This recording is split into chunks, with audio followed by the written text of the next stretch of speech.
तर पहिलं आहे ना ऊसाच्या रसाचा गल्लाच कुठं हातात घेत नाही तर लगेच हे आठवायचं.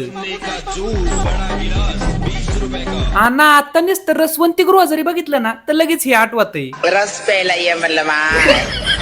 तर रामकृष्ण हरी मंडळी, तर आज सकाळ सकाळ कॉलेजला निघलो होतो आणि आता टी शर्ट घातला होता म्हणून म्हणलो बूट घालावा. आणि कधी मी बूट घालायचं ठरवलंय आणि मला टाइम ऑफ सॉक्स गावले असं कधीच होत नाही. म्हणून आमच्या घरच्या सीआयडी हेड मम्मीला बोलावलं तर मम्मीने एका मिनिटात 3 सॉक्स शोधून दिलं. पण तिने पण आहे ना वेगळं वेगळं. मग आता यांना घालता का परत कपाटात ठेवता. आणि तेवढ्यातच चमत्कार झाला आणि 5 नंबरचा सॉक्स एका सॉक्स संग मॅच झाला. आणि मग आमच्या मम्मीने आम्ही ठरलो या सक्सेसफुल अशी स्टोरी लावली आणि मी कॉलेजला जायची तयारी केली. आणि ते म्हणतात ना नक्कीच्या लग्नाला 17 इग्न घरून निघायला आधीच उशीर झालता आणि त्यात पुढे गेल्यावर ट्रॅफिक लागलं. मग काय सांती कोपऱ्यातून वाट काढून निघलो पेपरला पण पुढे जाऊन परत ट्रॅफिक लागलं. आज काय झालं काहीच समजत नव्हतं. ज्या रस्त्याने जाईन त्या रस्त्याने नुसतं ट्रॅफिक लागत होतं. त्याच्यामुळे डोक्याला पार ताण आलता. पण ह्यो सगळा ताण दूर झाला जेव्हा रस्त्याने जाताना महाराजांचं दर्शन झालं. हिंदू स्वराज्याच्या दैवताला, महाराष्ट्रावर भगवा फडकविणाऱ्या सिंहाला मानाचा मुजरा. तर असं रस्त्याने जात असताना ना जेव्हा पण महाराजांचं दर्शन होतं ना तेव्हा आतून लय भारी वाटतं. मग तुम्हाला कोणत्या देवाचं दर्शन झाल्यावर भारी वाटतं ते कमेंट बॉक्स मध्ये सांगा. आणि आजचा पेपर मला कसा गेला ते उद्याच्या ब्लॉग मध्ये सांगायचं का नाही ते पण नक्की सांगा. भेटू आपण उद्या. तोवर फॉलो लाईक ठोका. रामकृष्ण हरी.